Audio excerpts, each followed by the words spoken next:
Hello, everyone, and welcome to another lockdown interview. For today's episode, I was lucky enough to be joined by Jumbo-Visma rising star Tobias Foss. So, without further ado, here's the interview. Hello, everyone. I'm delighted to be joined by Tobias Foss from Jumbo-Visma today. How are you today, Tobias? And thanks for joining us. Yeah, thanks for letting me come. And yeah, I'm doing good. Had a nice day and nice 3 hours in the spring sun here in Norway. So it's been a nice day so far.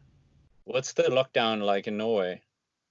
The situation in Norway is actually quite good. So it's not a lot of people who is having corona now in Norway. So we're still allowed to go outside and yeah, we can train, we can go for hikes. We can do all sorts of things, but we cannot be more than 5 people at once. And also, when we ride, we need to be maximum 2 people. So yeah, that's quite nice actually. So yeah, in the beginning of March or in the end of March, also then I was in Spain. So I was in lockdown in Spain for 3 weeks. But then I I got to borrow a car, so I drove home to Norway.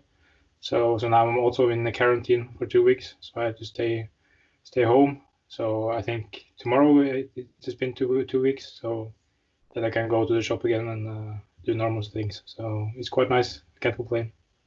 How has this coronavirus been affecting your training? Well, first of all, it's I think it's going to be a pretty long time until we're going to race our bikes. So yeah, I haven't stressed too much about the training, but the 3 weeks I was in Girona was quite hard, but I managed to do an okay training load and keep my shape. So I came home here now, then I started to do a bit more normal training, and yeah, start to build up the shape again. Or the shape is actually quite good, but yeah, on the state or where like in my period of career. It's also important for me to keep develop my fitness and also my strength and also my weaknesses. So yeah, I try to do to get a bit better every day and yeah, take some new steps.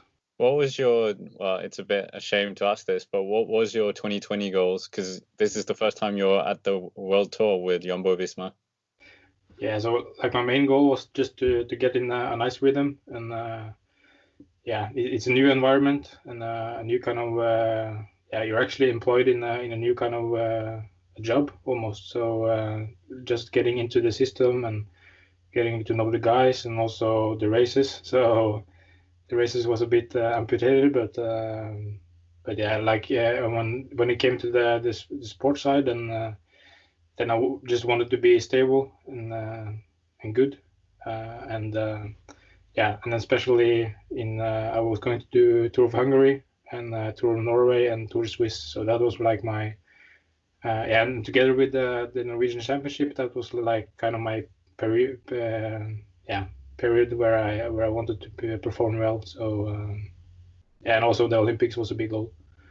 So yeah, but yeah, like I said, it was the first year, and I just wanted to get into the rhythm and learn as much as possible and try to grow a little bit as a person. How is it being a Norwegian cyclist at the moment? Because Scandinavia kind of has quite good situation with cycling, in particular Denmark and Norway, not so much Sweden. How is it? Are you seeing like now that there are a lot more Norwegian and Danish pros on the World Tour? Yeah, I think the last years has been really good for the Scandinavia, and like you said, especially for Norway and Denmark. So yeah, like Denmark has always had riders that has performed really well in the under 23 and the juniors, and also now in the pros.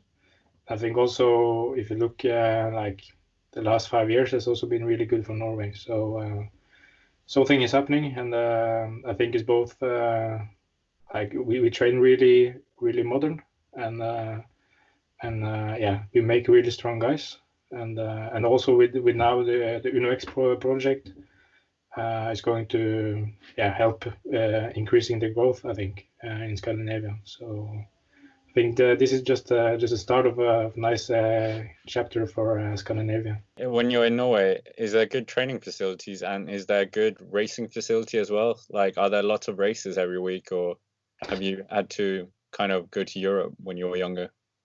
Yeah, when I was younger, like before I was a junior, I was never outside, or I was in Sweden sometimes for the U6, it's called. It's a cycle tour for like the young guys and the girls. So, but when I became junior, yeah, we have like a Norwegian Cup. I think it's 5 or 6 races in the year, so it's not a lot, and it's also not more or a lot more races than these Scandinavian Cup or Norwegian Cup. So I often was in Belgium in the spring to do some kermis, and also I was really lucky that I got to do a lot of the Nations Cup with the national team. So my calendar was quite good, but yeah, it's not the same amount of races like in Holland or Belgium. But yeah, so also now a lot of Norwegian young guys are traveling to Belgium in the spring and in the late summer to do some more races. So yeah, we had to go aboard. So I did a lot of international races as a junior. So how taking it back to the start, how did you kind of get involved with cycling? Like in Norway, as I know, you love skiing. So what was it that attracted you to cycling? Was it watching Tor Husov or something like that? I think it started because Edvald Boasson is from the same area as me, or the same town. So he was, yeah, I was always interested in cycling, and like watching the tour every year, and yeah, also of course knew Edvald, so he was like a big role model. And then I was doing biathlon, and one of the guys. At that time, I was, I think, 13 years old, but I've already been cycling a lot, but just on like a normal mountain bike. So at this point, one of my friends or one of my colleagues in the biathlon community, they also yeah, he told me that he got to borrow a race bike or a road bike from our local club. So that sounded really cool, and it wasn't like with an idea of getting pro or getting good, but just to like try a road bike and see how that was really interesting and fun. So I got to borrow a bike, and then it just took off. I rode a lot, but yeah, I think my big interest and also the belief to become good was because of Edvald, and he showed the way and showed that it was possible to be a good cyclist even in Norway. So that was really important for me. So going to 2014, you went to your first World Championships at junior. How was that? How was that experience? You had come second in the individual time trial in championships junior for Norway and third in the Europeans. So how was it going to the Worlds? Was there a big difference? Yeah, that season was quite challenging because yeah, I was a first year junior, and I for sure can tell you that the medal in the Europeans was not expected at all. So I was a bit really surprised, and that was also maybe the point where I understood that I could get good in this. But yeah, also I think that also put a lot of pressure on myself for the worlds. So that worlds didn't wasn't good at all for me, but I learned a lot, and yeah, it was a really cool experience. And yeah, like to be around Edvald and the big guys at the dinner table with the national team was also quite cool. So a really cool experience, but it was not my best result. Let's say it like that. So how was it going from a junior and then becoming a continental rider in 2016? How was it going from basically junior to continental? You're on the professional circuit kind of thing. Yeah, it was quite cool. I didn't go to a continental team immediately. I was a stagiaire at Joker, but I was riding still for my local club Lillehammer, and that was also what we talked about with Joker, that I wanted a progression in my career, and I wanted to finish the school that spring, and like take the steps nice and easy. So I did 1 year with Lillehammer, and then the next year I joined Joker. So yeah, it was quite a nice transition. And so in the spring we did a lot of Belgium races, some academies.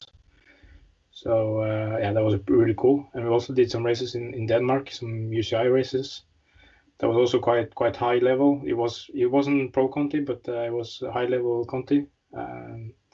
So that was also really cool. And then I also got the opportunity to join the national team in Tour of Norway. So there I did with Sondre Stenger and Odd Christian Eiking and Bystrøm, and Skjerping and Daniel Holgaard. So that was a pretty good team, and I learned a lot. And I was like this youngster in still quite young but professional team. So it was kind of maybe my first taste of the real pro life and the pro races. And yeah, so like my first year was a lot of cool experience, and yeah, I just put the bar really low and had fun on the bike and just tried to focus on develop myself actually, and that worked out quite well. So I think that's actually one of the coolest seasons I had so far.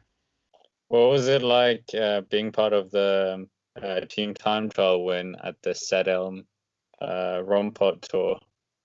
Yeah, that was also in the spring. And I was also lucky that I got to do a lot of under 23 Nations Cups, and one of them was Sedhelm. So going into that race, I knew that I was okay at the juniors at time trial, and also on the training, I felt comfortable, or at least I felt that I could keep up with the guys. So we were going into the race with a really good team, and I was also believing that I was capable of joining them and help them. So to take that win was really special, and it was a cool experience. And all the races I did that there was really fun, except Lamnew, because then I got really sick, so that was not fun at all. So in 2017, you did your second Lavenier, and that was also the year a certain Egan Bernal won it. How was that tour for you? It was okay. I had a little bit bad luck in the, I think, I don't remember the stage, but it was one of the fast stages where I had a puncture, I think 5 or 6K to go. And it was quite hectic final in a city and a lot of corners. So, and also a teammate of me punctured just like 200 meters before me. So, I lost, I think, 1 minute or something on that stage. So yeah, going into the mountains, I was just trying to do my best and and see how it went. But I always had a quite like high belief in myself that I can do well in the climbing, even though I am a natural tall or heavy guy, or not heavy, but heavy compared to the climbers. So yeah, I just did my best, and I was also using my head in that tour, and I did pace myself in the last climbs and really benefiting from not going in red too quick. So and that was also, I knew I could climb, but that was maybe the first also time I really understand that okay, this is something that I can do really well, and I want to focus on in the future. Yeah, it must have been. You must have taken a lot of confidence from that result. Even now, looking back at it with the people in that tour as well. Yeah, it was quite special actually. And when I knew I also had a puncture, and when I saw like on just the time in the mountains, then I would have been top 5 or even maybe top 3 in that race. So yeah, that was really special. So even with the bad luck, I was really happy, and I was ready to attack the next year. Yeah, so next year you also came fourth in the individual men's elite time trial for Norway. That must have been quite a good result for you, because there you were up against Edvald Børsenhagen.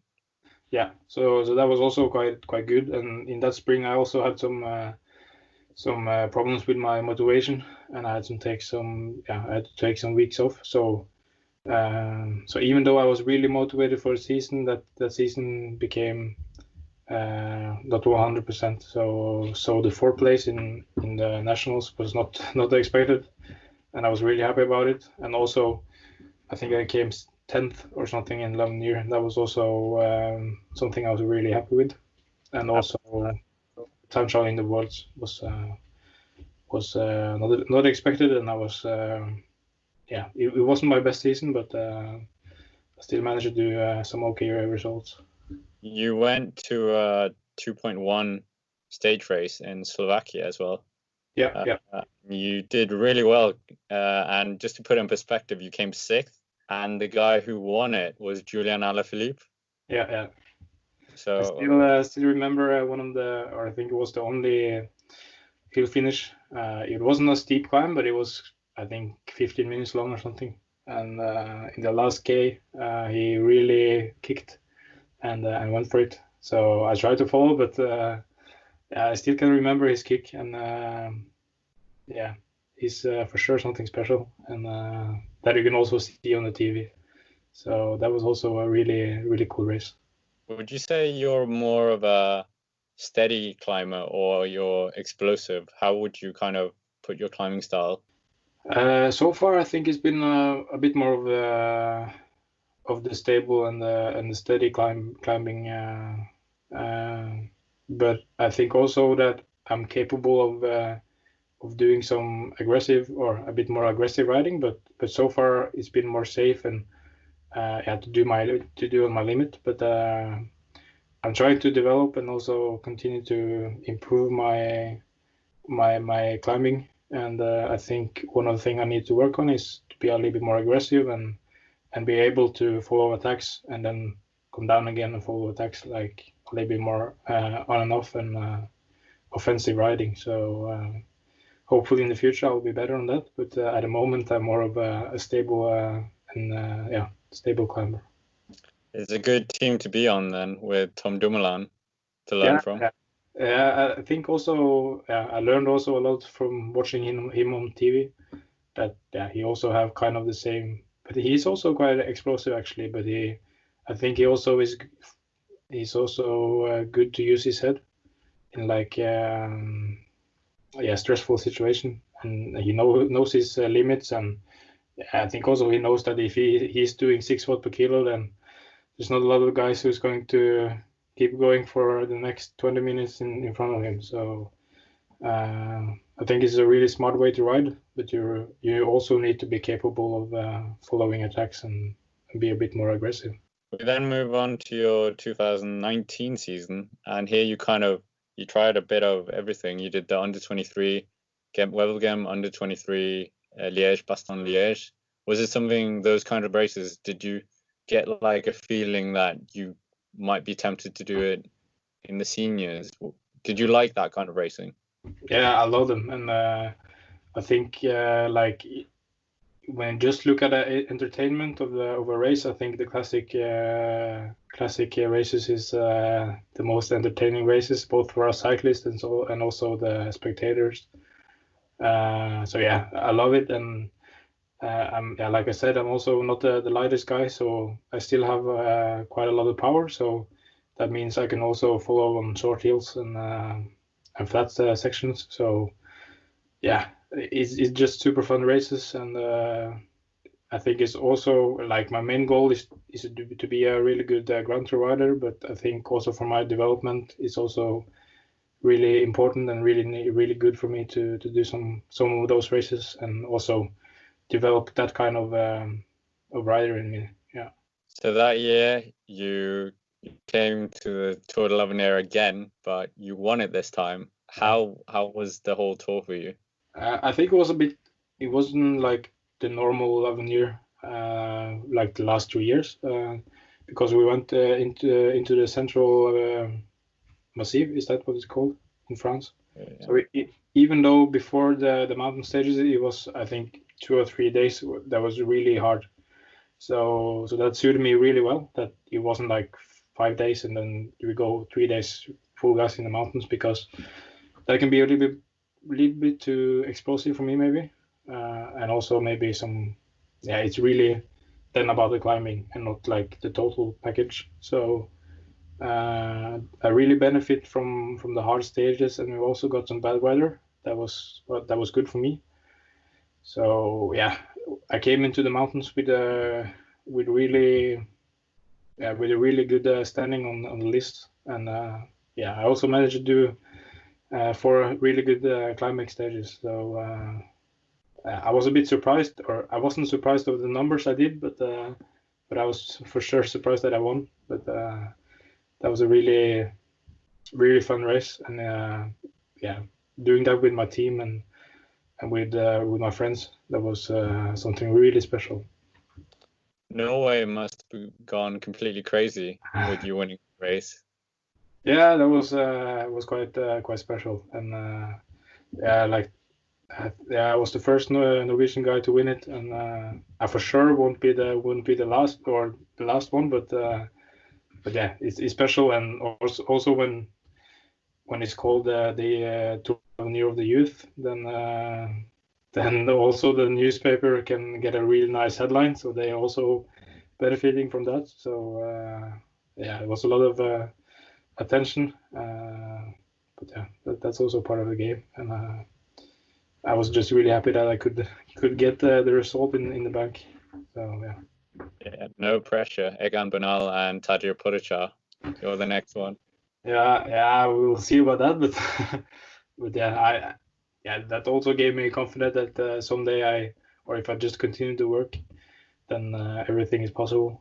But those guys were special, so that I will take it as quickly as them, that I don't expect, but for sure when I'm close to 30 years old, I expect for myself to be up there in the Grand Tours. Speaking of bad weather, you also went to the World Championships that year in Harrogate, which had the most appalling weather ever. How was that for you? Did you enjoy it, or was it just crazy? No, yeah, for sure it was crazy. Like the volume and the amount of water, but it's not super nice weather in Norway as well. So we're used to quite cold climate, and also a lot of rain. So I always like the rain races, because I know it benefits me and also the other Norwegian guys. And yeah, when I feel good and are in a good flow, then the rain races are actually quite cool. So yeah, as long as you don't get cold, then it's no problem. So that was also a really cool race with a cool parkour. So yeah, a lot of fun, a lot of good memories from that race. So when you win the Tour de l'Avenir, you kind of become hot property in cycling. Like, the only thing I can think of is the NBA, where they have like the first pick draft. But how did you make your decision choosing Jumbo-Visma, for instance? Did you kind of look at the riders that they had and the structure in place, or what kind of influenced your decision? Yeah, I got invited to a training camp in the January training camp of Jumbo-Visma, like in 2019 and 2018, and I also got to join them and then in spring I was in a dialogue with some teams, but yeah, Jumbo was one of the guys who gave me a contract, and I think I decided to go to Jumbo already in I think it was June.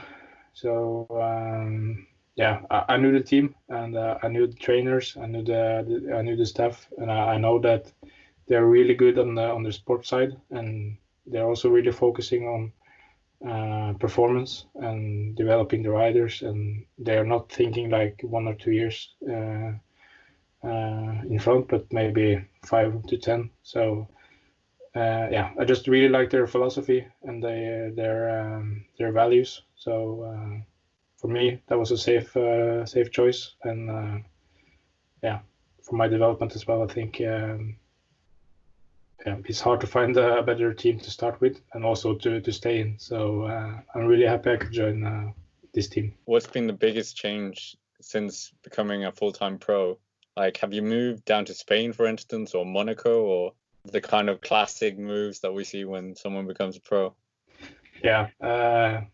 I don't have the money to move to Monaco, but also last winter I also did a change to move to Girona. So then me and two friends, we rented an apartment for the winter of 2019 is that, and so yeah, I just went back in November, and now we're also renting, me and a mate, we're renting a permanently apartment there.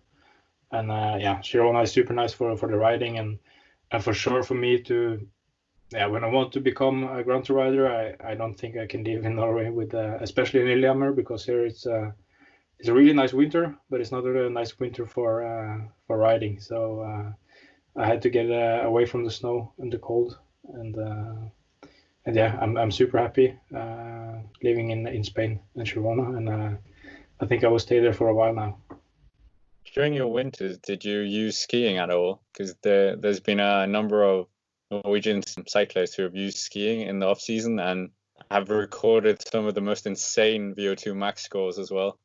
So I don't know, is that something that you've incorporated into your winter training?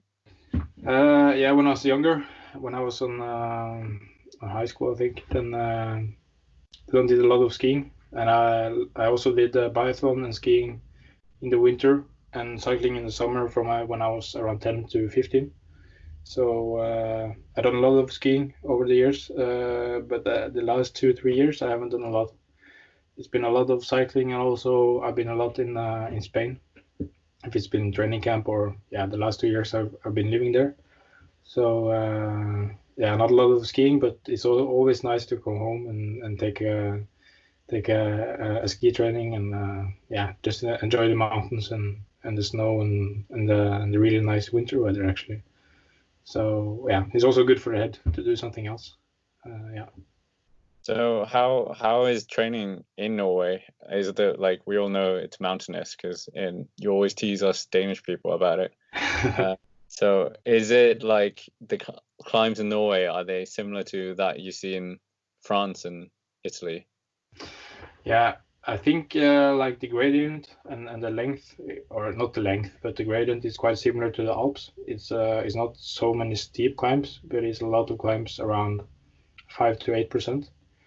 And also, yeah, of course, some with the higher percentages. But I'm actually quite lucky, because I'm living in quite a hilly area, and yeah, an area with a lot of valleys. So I think around me I got at least 3 climbs of over 13 kilometers. So yeah, they're not the steepest, like I said, but at least they're like 25-30 minutes, and yeah, I think that's also the reason why I love climbing, and yeah, the reason why I also do well in it, because I do it a lot, and yeah, it's a really nice training facility where I live. So just coming down to the last few questions. So have you been using Zwift while you've been in quarantine? Yeah, when I was in Spain, I use it every day when I'm training, and yeah, I really like it, and I think it's really cool because it makes the time go so fast. And yeah, normally when I do one, or before when I did 1 hour easy on the rollers, it felt like an eternity. It felt like 2 or 3 hours. But now when I was in Spain, the training went really fast, and yeah, of course, I think it's hard, and I think you also shouldn't do the same amount of hours on the trainers as you would do outside, because it's so effective training. But yeah, Zwift helps a lot, and also the races. I do some races now still when I'm at home and can ride outside. I still do some races with the team, and I'm also going to do a social ride this week, and yeah, kind of some events. And I think it's also a nice platform for us pros to still give some advertisement from our sponsors, and show our jerseys, and yeah, just bring I think also the Zwift brings us closer to the fans, because they can ride with us and see our numbers, and so yeah, it's just a really cool platform, and I really like to use it. Do you enjoy talking to the fans then as well, in a more intimate way as well? Unique way, because you're there, but you're not there. You're talking to someone from America or something, but you're right next to each other on the platform. Yeah, I could just imagine if I was a normal guy doing Zwift just for training and be able to ride with pros and like, for example, if I go on a easy ride and they are not as fit as me, but they can join me and maybe push themselves, that must be really cool. And I can really look myself as, or I think when I retire, I would still, and if I move to Norway, I would for sure use Zwift a lot and still join pros and try to compare or compete against them and like see how I am compared to the pros. So yeah, it's just a really cool platform. So coming down to the final question, which race on the World Tour would you most like to win? Yeah, that's for sure the tour. That's the reason why I got in love with cycling and also the reason why I started. So yeah, that's a really easy question for me, and yeah, like I said, it's been my dream since I was 14 years old, and it's been in my mind in a lot of trainings and a lot of riding uphill, and a lot of dreaming. So that for sure would be, yeah, like my main goal and also my biggest dream to win. So 5 years time, first Norwegian Tour de France winner? Yeah, we'll see, but I will do my best to try to make it happen. And yeah, like I said, it's my dream goal and also a goal I'm really working for. So yeah, just have to keep working and see how it goes. Yeah. Thanks very much for that, Tobias. Thanks for joining us, and good luck with everything. And we'll watch you on the road. And when was your Zwift ride? On Thursday, I think. Yeah, Thursday. Okay.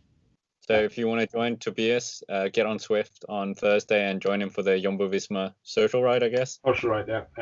All right. Thank you very much for that. Thanks for the interview. That's it for this interview. Thank you very much for watching. And make sure to give him a follow. We'll put all his social media down below. And if you want to see more videos like this, make sure to subscribe to our channel. And as always, thank you for watching and see you next time.